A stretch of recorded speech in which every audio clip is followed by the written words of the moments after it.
And so the long-awaited resurrection of one of PC gaming's most vaunted franchises has finally come to pass. But much has changed since the Lord of Terror was still a mere twinkle in Blizzard North's eyes. Awakening from a prodigious 11-year development cycle under the stewardship of new masters, Diablo 3 emerges from the fires of hell clearly a different beast than ever before. But is this slimmer and sleeker package still as sinfully good as action RPG aficionados remember? The world must be told of the coming darkness.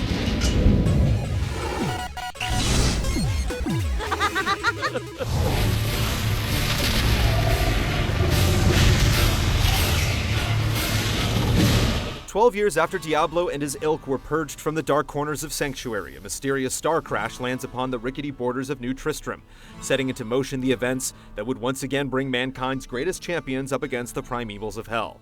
Writ large in trailer-ready verbiage and ceaselessly charged quips, Diablo 3 presents Blizzard's storytelling at its bombastic best. A headstrong, well-crafted, and well-acted production afflicted only by undercooked chunks of story and the occasional streaks of cheese that seem to so frequently come with the epic tone Blizzard's lore masters are so fond of. At least as far as the central plot is concerned. That's a long and terrible story that you wouldn't want to hear. Surprisingly enough, Diablo 3's strongest moments are the ones hidden beneath the bluster of the main campaign. From the happenstance banter of townfolk to the back-and-forth conversations between you and your faithful NPC companions, the game exerts some impressive world-building through clever writing and thoughtfully placed interactions with these seemingly incidental characters.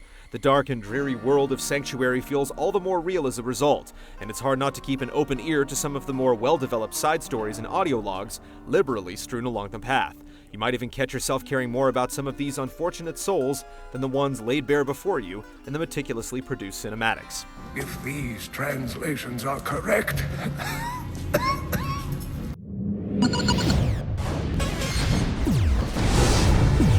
the armies of light and shadow will clash across the fields of eternity. Past its gloriously overdone fight scenes and predictable Scooby-Doo-style betrayals, what noticeably sticks out most in this decidedly less dark iteration of Diablo is a radical shift away from the stringent and often punishing aspects of the series' past. My eye will fall on them and discover their heinous, treasonous plans as well.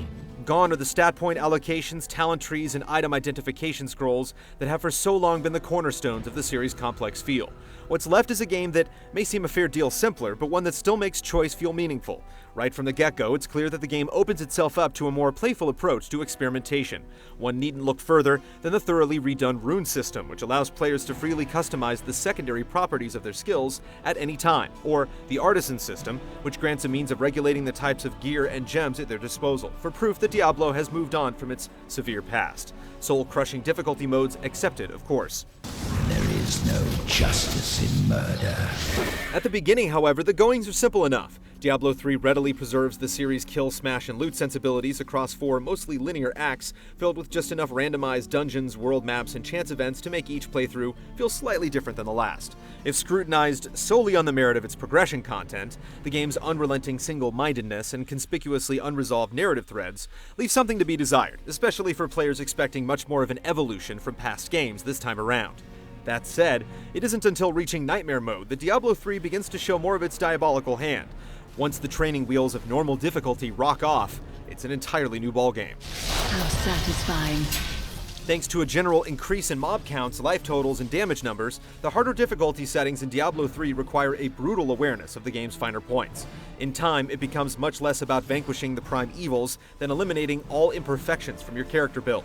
The true game rests on a ceaseless cycle of trial and error, optimization and upgrades, and a constant adaptation to the insidious randomly generated evils that it throws your way. Elite spawns wear their modifiers like grotesque badges of honor, and you'll know precisely if it's time to fight or flee with some of the more maliciously configured ones out there. The mere act of surviving feels like an accomplishment. Unsurprisingly enough, it all comes back to the loot game in the end. Determining where you stand in the pecking order and making the necessary item acquisitions and rune adjustments to progress even further is still very much part of the game's intoxicating drive.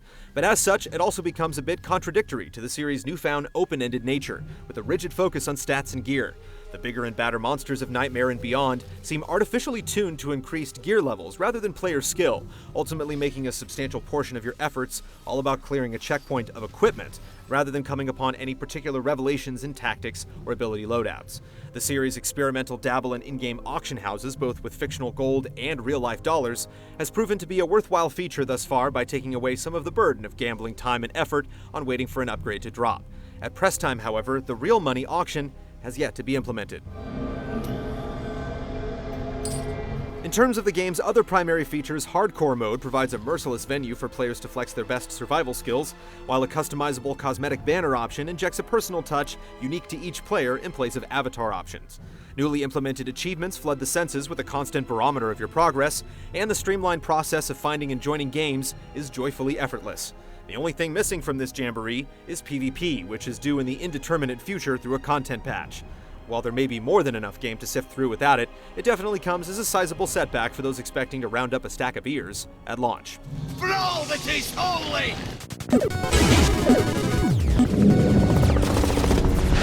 I feast on their agony, their eternal anguish.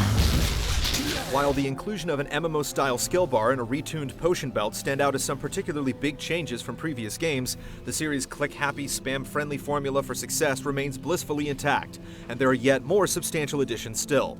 More than anything, it's the classes that truly define the Diablo experience, and they're the best realized the series has seen yet. Thank you for saving me.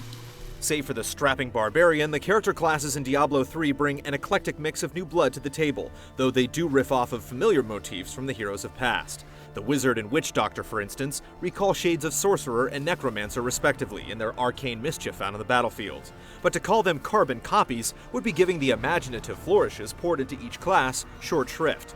The time-bending, form-manipulating, and volatile conjurations rendered by these mystic dynamos bring bold new tactics to the game.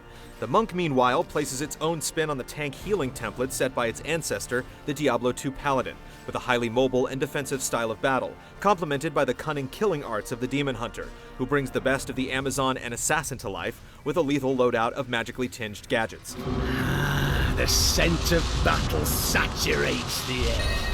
The wide repertoire of laser beams, melee slashes, skill shots, and utility skills at your disposal provide a thrilling toy box of destruction to lay waste with.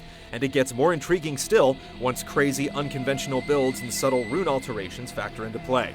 Suffice to say, combat remains unperturbed as one of the core strengths of the series, feeling no less potent, tense, or tactile in all its simple savagery more than a decade later.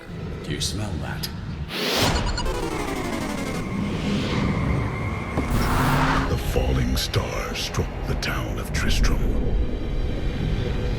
The dead rose in its wake. Though it's noticeably taken some liberties with the series' dolorous hues and somber crypts, the reports of an aesthetically dumbed-down Diablo have been greatly exaggerated. Here is a dark game that lavishes its flush of colors with cocksure swagger, resulting in a striking and painterly look that skillfully reflects the game's artistic ambitions.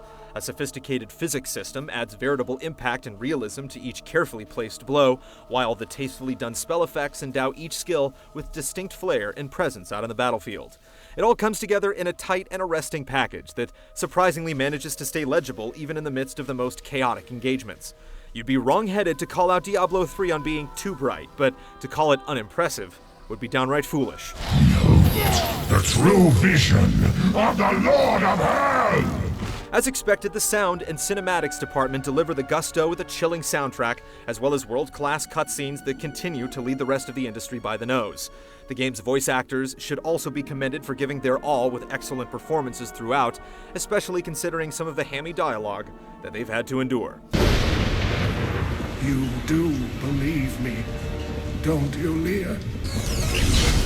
Let the games begin. While Diablo 3's fundamental flaws are few, they certainly bear mentioning. Some of the series' less desirable design aspects seem stubbornly set in their ways, and for a lot of folks, the continuous online DRM requirement is a clear-cut deal-breaker no matter how many ways you slice it. Even so, with an immersive world, crisp combat, and a venomous gameplay hook that refuses to let up, Diablo 3 delivers a slick revitalization of the action RPG, even if it isn't a complete reinvention of it. If you've yet to repent for your grubby loot-hoarding ways, consider this your next guilty indulgence. It has begun.